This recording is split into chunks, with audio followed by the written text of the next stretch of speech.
Ya mwisho, I want to thank you most sincerely, Your Excellency, for adopting an inclusive approach in governance within this current term, your first term. In this government, Your Excellency, despite the voting patterns in the last elections, you have given us 1 CS, you have given us 2 CSS, you have given us the CDF, General Ogola.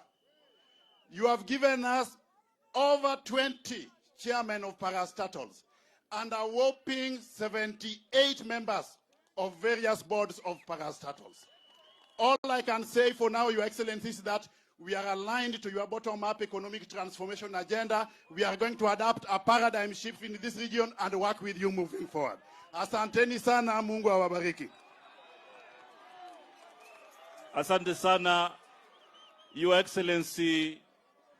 Mimi sina mengi kwa sababu ulinituma hapa mwaka jana Novemba na wananchi hawa tukaja tukaongea ile na kuhakikishia Mheshimiwa Rais wananchi hawa kupitia mwenyekiti wao Charles huu mradi wameungojea sana na wataunga mkono.